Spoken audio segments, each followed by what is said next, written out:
Hello நண்பர்களே! ராஜாவின் வெள்ளை யானை கதைய பத்தி பார்ப்போமா?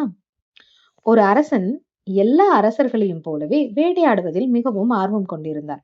அவர் தனது ராஜ்யத்தை சுற்றியுள்ள காட்டிற்குள் வெகு தூரத்திற்கு சென்று அங்கு வாழும் அரிதான மிருகங்களை வேட்டையாடுவதை வழக்கமாக கொண்டிருந்தார். அப்படியாக வேட்டையாடி வரும் பொழுது ஒருமுறை ஒரு வெள்ளை நிற குட்டி யானையை வேட்டையாடும் வாய்ப்பு கிடைத்தது.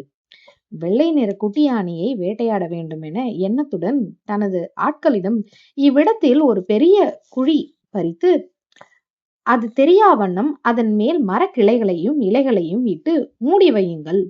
அந்த யானைக்குட்டி எப்படியும் இந்த குழியில் விழுந்துவிடும். இதுவே நாம் அதனை பிடிப்பதற்கான வழி என ஆணையிட்டார். அரசரின் படை வீரர்களில் ஒரு தைரியமான விறகு வெட்டியும் இருந்தான். குழி பறிக்கும் வேலைக்கும் அவரையே பொறுப்பாக்கினர். வேலைகள் யாவும் முடியும் தருவாயில் இருந்தபோது அவர் அந்த குட்டி யானை தன் தாயிடம் பால் பருகி கொண்டும் விளையாடிக் கொண்டிருந்ததையும் கண்டுற்றார். அக்காட்சி அவரை மிகவும் உணர்ச்சி வசமாக்கியது.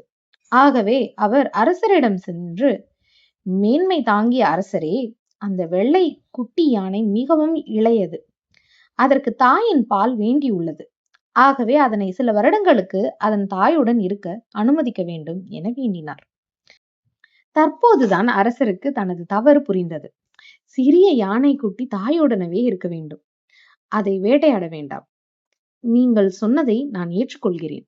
இனிமேல் நாம் யாவரும் யானைகளை துன்புறுத்தி அதன் அமைதியை கெடுக்க வேண்டாம். நான் உடனே நமது உடைமைகளை மீள எடுத்துக்கொண்டு நமது ராஜ்யத்திற்கு திரும்புவோம் என கூறினார். இந்த கதையில இருந்து நமக்கு என்ன புரியுதுன்னா, நல்ல இதயம் பயத்தை உணரும். இந்த கதை உங்க எல்லாருக்கும் பிடிச்சிருக்கும்னு நம்புறேன். மீண்டும் சந்திப்போம். பாய்.